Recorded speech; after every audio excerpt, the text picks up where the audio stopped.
Project में अगर मजदूरों के साथ नाइंसाफी हुई तो लाल सिंह हाजिर। हर इशू, हर मुद्दे पे अगर किसी ने पार्लियामेंट में बोला तो लाल सिंह ने बोला। 10 साल की कैसेटें अभी भी मौजूद है चौधरी लाल सिंह की, और आप देखेंगे 10 साल में किस तरीके से इन्होंने नुमाइंदगी की पार्लियामेंट में आप लोगों की।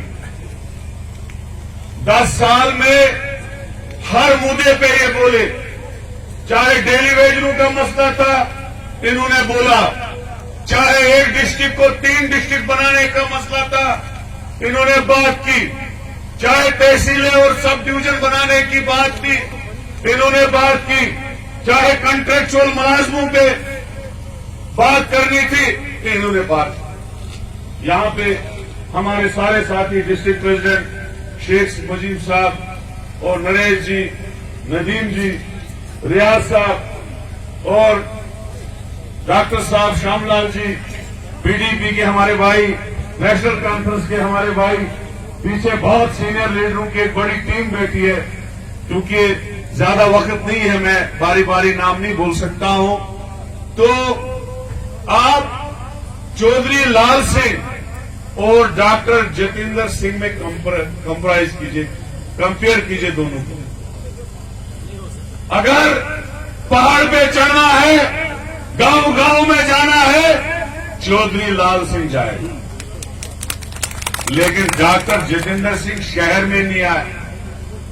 खुदा गवाह है, मैं 10 साल से देख रहा हूं, बानाल कॉन्स्टिट्यूंसी में कभी आया ही नहीं। ये 2 इलेक्शनों में 2 बार वोट मांगने आया, 2 इलेक्शनों में 2 बार वोट मांगने आया है, बस उसके बगैर आया था। अब मुझे बताओ, एक आदमी जो 10 साल आपको मिले ही नहीं, फिर वोट डालने का फायदा क्या है उसका? जब 10 साल में आपको एक चिट्ठी उसकी नसीब मिली, जब 10 साल में आपको उसकी एक सुपारिश नसीब मिली, जब 10 साल में आपको 1 रुपए का एमपी फंड उसका जो 5 करोड़ ज़रबी 10 कितना हुआ, 50 करोड़ रुपए, उस 50 करोड़ में से अगर 10 रुपए भी आने लगे तो उसको वोट देने का क्या था? जब 10 साल में उसने कभी हमारी आवाज पार्लियामेंट में नहीं उठाई, किसी टेलीविजन की बात नहीं की, जब अपाहिजों का तनख्वाह बंद हुआ, आज अपाहिजों का पेंशन बंद हो चुका है, डॉक्टर जतिंदर सिंह ने बात नहीं की। स्मार्ट मीटर कॉरिडोर आगे जमीन जो हमसे छीनी गई, डॉक्टर जतिंदर सिंह सपोर्ट में खड़ा था एलजी एडमिनिस्ट्रेशन और बीजेपी की कि लोगों से जमीन छीनो, हक में कभी नहीं बोला।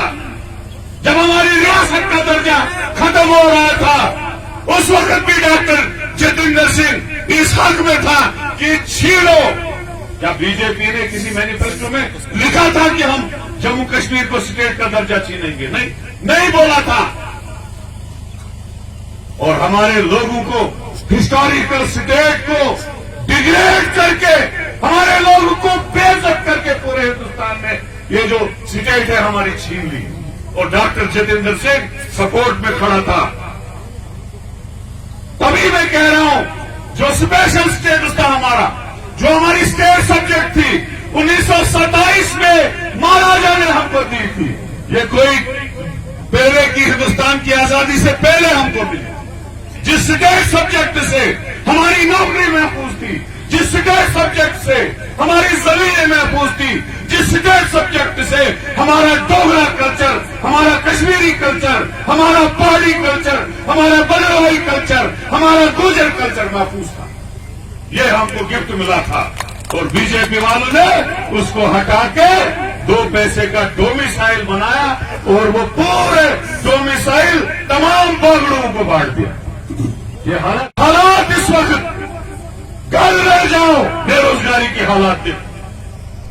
हमारी बच्ची ने बीएड किया, ग्रेजुएशन किया, एमएड किया, इस चक्कर में टीचर की पोस्ट निकलेगी, मैं नौकरी में लगूं। 2012 में जब हमारी सरकार थी तब टीचर की पोस्ट निकली है।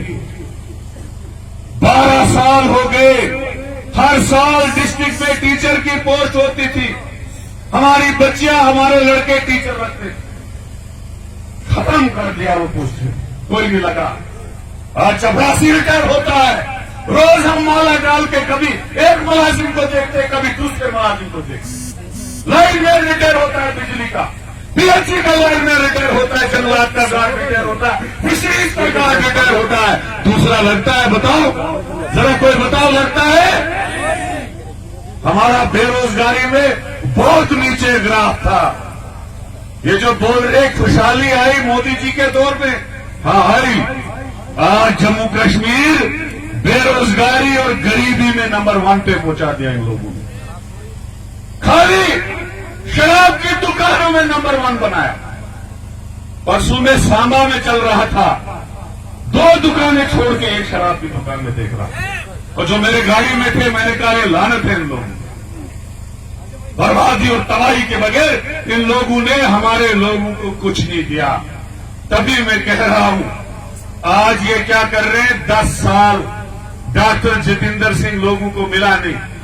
तमाम आवाम कुटवा से लेके, लखनपुर से लेके, बनी, बिशोली, बुलावा, हीरानगर, उधमपुर, रामनगर, चिरानी, बानहाल, रामबन, डोडा, किश्तवाड़, भद्रवाह, तमाम अवाम उसके खिलाफ है। अब क्या कर रहे हैं, मोदी जी को ला रहे। आप देखो, जब आप जाओगे नेशनल हाईवे पे, एक ही फोटो देखोगे मोदी जी। क्यों देखोगे मोदी जी?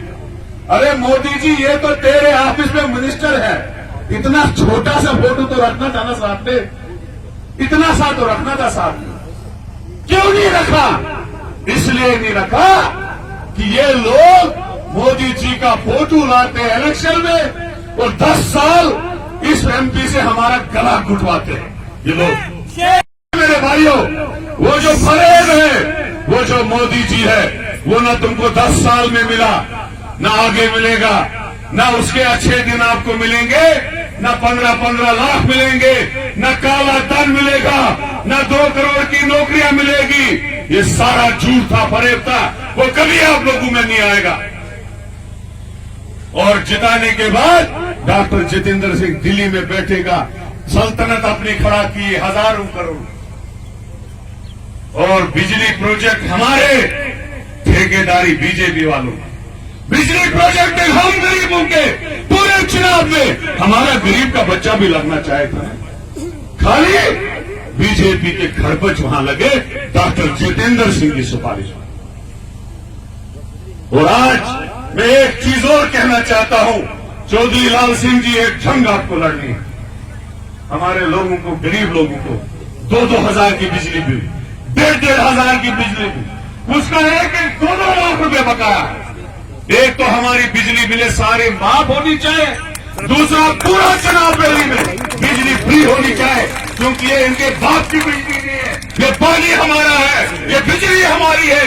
हमको फ्री नहीं मिलेगी, फिर किसी को नहीं मिलेगी, आंदोलन चलेगा। इसलिए हम चाहते हैं कि बिजली लोगों को यहां के फ्री मिले। मेरे भाइयों, जागना पड़ेगा, बीजेपी को हटाना पड़ेगा, डॉक्टर जितेंद्र सिंह को हटाना पड़ेगा, उसको बताना पड़ेगा तेरा एमपी का ऑर्डर मोदी के ऑफिस से ही नहीं निकला है। तेरे एमपी को ऑर्डर जो है हम गरीबों के वोट से ऑर्डर निकलता है, न कि तू मोदी के दफ्तर में जाके बैठेगा, गरीबों को नहीं पूछेगा। एक बार बदलाव लाने की जरूरत है। शेर जम्मू श्री चौधरी लाल सिंह को जिताना है, ये हेल्प करना है। खुदा गवाह है, मुझे 2 बीजेपी के कैंडिडेटों से मुकाबला है। आज बड़ा दिन है, आपको झूठ नहीं बोलूं। ये जो पार्टी आजाद पार्टी है, सीधे दिल्ली से ministry of home affair Raju Doval और मोदी जी जो यार है उनका वहां से बनी। इनकी सारे दफ्तर वहां से, इनका सारा फंड वहां से, इनकी सारी डायरेक्शन वहां से। गुलाम नबी आजाद को अगर कैंडिडेट उठाना था, जम्मू से तो उठाना था ना। जम्मू में अगर मुसलमान होता, उठाया होता, तो जितना गिर गया है लोगों में और गिर जाता, और अगर हिंदू उठाता तो बीजेपी वाले इसको गला पकड़ते, क्यों हिंदू उठाया, हमारा वोट काट दीजिए।